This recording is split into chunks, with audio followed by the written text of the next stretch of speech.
Dr. Amrish Kumar Jha. Again, my talk is on osteoarthritis.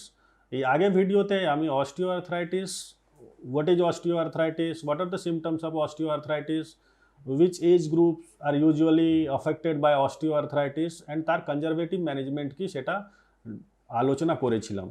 এবার ম্যানেজমেন্টের second part হচ্ছে operative management, মানে কিছু পেশেন্টে যেখানে আমাদের কনজারভেটিভ ম্যানেজমেন্টে পেশেন্টে মেডিসিনে ফিজিওথেরাপি এক্সারসাইজ করে ইমপ্রুভমেন্ট হয় না, and when the patient feels like কি এখন আর I need something more to be done, in that condition আমরা অপারেটিভ ম্যানেজমেন্ট অ্যাডভাইস করি।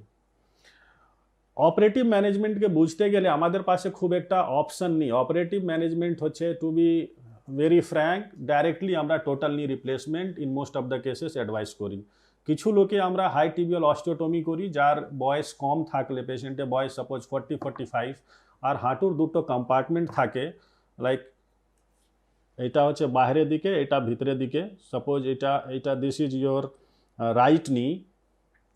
তো কম্পার্টমেন্ট মানে আমরা বুঝাই একটা এখানে একটা আছে এই জায়গাটা আর এই জায়গাটা, one compartment, this is known as lateral compartment, this is medial compartment, আর থার্ড হচ্ছে এই প্যাটেলা মালাই চাকি হাড় সঙ্গে যে হাঁটুর আর্টিকুলেশন আছে, দ্যাট ইজ থার্ড কম্পার্টমেন্ট, মানে প্যাটেলোফিউমারাল কম্পার্টমেন্ট। তো যখন ওয়েন ইন ইয়াং পেশেন্টস, খুব ইয়াং পেশেন্টে সাপোজ আপনার ইউজুয়ালি কি হয়, এই মিডিয়াল সাইডে মানে ভিতর দিকে জয়েন্টটা বেশি ড্যামেজ হয়, this compartment is more commonly involve. Suppose এই জয়েন্টটা ইনভলভ হয়েছে, কার্টিলেজগুলো ক্ষয় হয়ে গেছে, এই জয়েন্ট সারফেসটা পুরো ড্যামেজ হয়ে গেছে আর কোল্যাপস হয়ে গেছে, তার জন্য পেশেন্টের পাটা বেঁকে গেছে। At the same time lateral কম্পার্টমেন্টে কোনো ড্যামেজ নেই, it's pretty healthy, and patellofemoral মানে এই জয়েন্টে খুব বেশি কোনো সিমটমস নেই। In that condition very rarely আমরা in young patients only high tibial osteotomy করি। হাই টিবিয়াল অস্টিওটমি করে এই কম্পার্টমেন্টটাকে আবার জয়েন্ট স্পেসকে রিক্রিয়েট করতে হয় আর লিম্ব অ্যালাইনমেন্টটাকে ঠিক করতে হয়। তো just to for the completion of operative management I have mentioned this, but in almost all of cases which we get, আমাদের এরিয়াতে আমাদের পার্ট অফ ওয়ার্ল্ডে যে পেশেন্টগুলো আসে, in most of the cases তিনটে কম্পার্টমেন্টই ড্যামেজ হয়ে থাকে। এবার তিনটে কম্পার্টমেন্ট ড্যামেজ হয়ে গেলে তাহলে আমাদের পাশে টোটাল নি রিপ্লেসমেন্ট ছাড়া আর কোনো অপশান থাকে না। এবার টোটাল নি রিপ্লেসমেন্টে সব থেকে ফার্স্ট কোয়েশ্চেন যেটা আপনার মাথাতে আসতে পারে, are you the ideal candidate for total knee replacement, বা আপনার বাড়ির আপনার মা বাবা ওনার কি সত্যি টোটাল নি রিপ্লেসমেন্ট লাগবে, কি দেখে আপনি বুঝবেন, আপনি বাড়িতে হয়তো আপনি নিজে গেস করতে পারবেন কি weather your patient needs total knee replacement or not. আমি খুব সিম্পল ল্যাঙ্গুয়েজে বলছি, অ্যাপার্ট ফ্রম মেডিকেল টার্মস, এত ডিগ্রি ভাইরাস, এত ফিক্সড ফ্লেক্সন ডিফর্মিটিতে না গে, in simple terms, if your patient or if you feel that कि পেশেন্টের আদারওয়াইজ কোনো প্রবলেম নেই, otherwise patient is healthy, otherwise মানে অন্য মেডিকেল প্রবলেম সিভিয়ার কিছু নেই, অ্যান্ড জাস্ট বিকজ অফ নি problems patient is not able to perform his or her activities of daily living, like সকালে উঠে নর্মাল কাজ করা, বাড়ির কাজ করা, সোশ্যাল গ্যাদারিং, সোশ্যাল অ্যাক্টিভিটিজ করা, এইগুলো হ্যাম্পার হয়ে গিয়ে থাকলে শুধু হাঁটুর প্রবলেম জন্য, আদারওয়াইজ হেলদি পেশেন্ট বা আদারওয়াইজ ওকে পেশেন্ট, তাহলে আমরা বলি this is the indication for knee replacement. মানে টু বি ভেরি সিম্পল,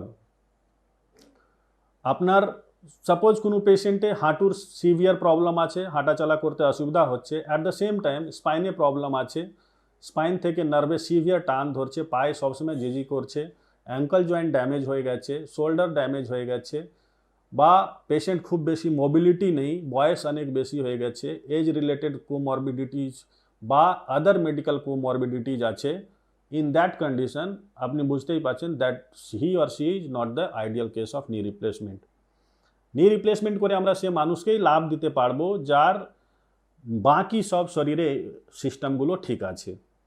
অনেক সময় অনেক পেশেন্ট আসে, পেশেন্টকে হুইল চেয়ারে নিয়ে আমরা পেয়েছি, আমি অনেকবার পেয়েছি, এখনও রেগুলারই পায়, হুইল চেয়ারে পেশেন্ট এসছে, পেশেন্ট বাড়ির লোক বলছে স্যার আমার পেশেন্ট 6 মাস ধরে হাঁটতে পারিনি নি রিপ্লেসমেন্ট, হাঁটুর প্রবলেম জন্য, কোমরে ব্যথা আছে বা ছোটোখাটো আর প্রবলেম আছে, আপনি নি রিপ্লেসমেন্ট করে দিন। No, that patient is not the ideal candidate for knee replacement, because 6 মাস যে পেশেন্ট হাঁটেনি সে পেশেন্টের নি রিপ্লেসমেন্ট করে সঙ্গে সঙ্গে আমি কত লাভ দিতে পারবো আই এম নট শিওর। তার মানে নি রিপ্লেসমেন্ট করার আগে পেশেন্টের হাঁটুর যে মাসলসগুলো আছে that should be healthy and that should be strong enough কি নি রিপ্লেসমেন্টের পর রিহ্যাবিলিটেশন করে পেশেন্টকে আবার ব্যাক টু ফিট আমরা করতে পারবো।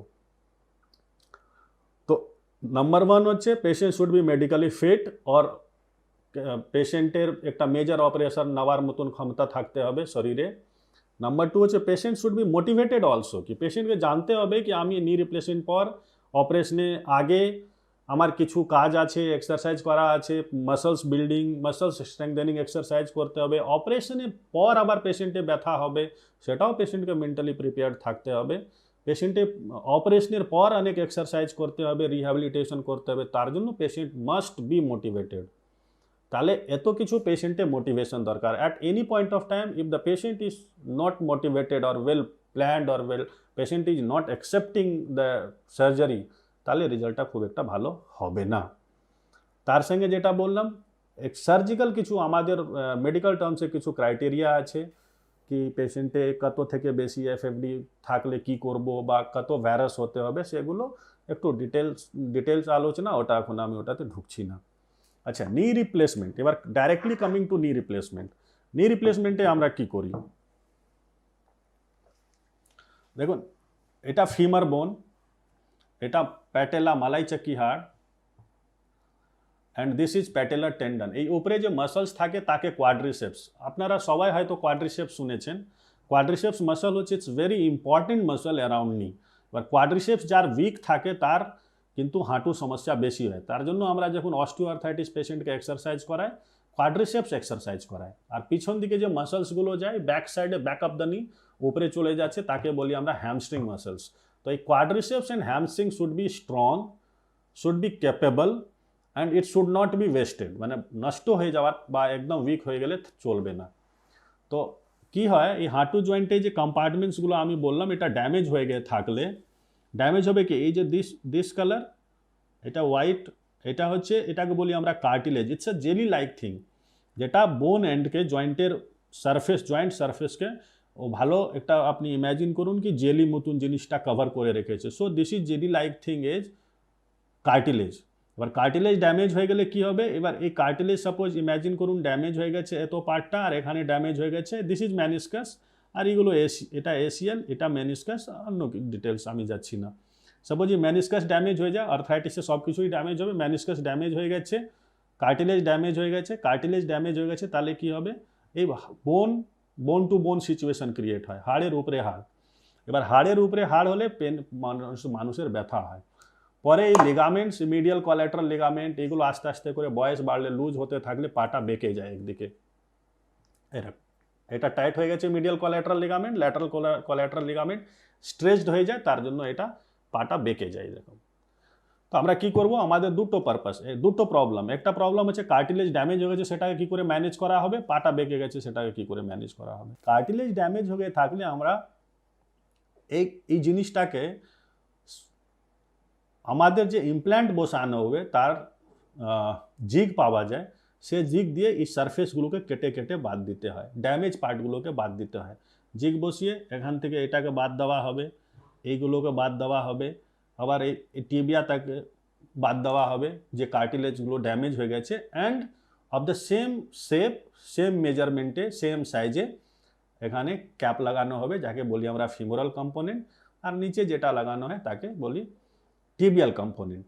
এবার তাহলে ডিফর্মিটি কারেকশন কি করে হচ্ছে, ডিফর্মিটি কারেকশন হচ্ছে আমাদের এই যে বলেছি এখন মিডিয়াল কোলাটেরাল লিগামেন্টটা শর্টেন্ড হয়ে যায়, তাকে রিলিজ করতে হয়। রিলিজ করলে কি হবে, আস্তে আস্তে আস্তে আস্তে করে এটাকে সোজা করে দেব, তাহলে এই দিকের জয়েন্ট প্লাস ডিফর্মিটি কারেকশন হয়ে গেল। আর পেন যে the source of pain bone to bone situation cartilage damage হয়ে গেলে যেটা হয় সেটা কারেক্টেড হয়ে গেল, মানে it's covered by the metal, এদিকে মেটাল থাকে এদিকে মেটাল উপরে পলিথিলিন লাইনার থাকে, তাহলে আপনার মুভমেন্ট এখন কোথায় হচ্ছে মেটাল অ্যান্ড এদিকে মেনিসকাস এরকম পলিথিলিন লেয়ার আর নিচে মেটাল।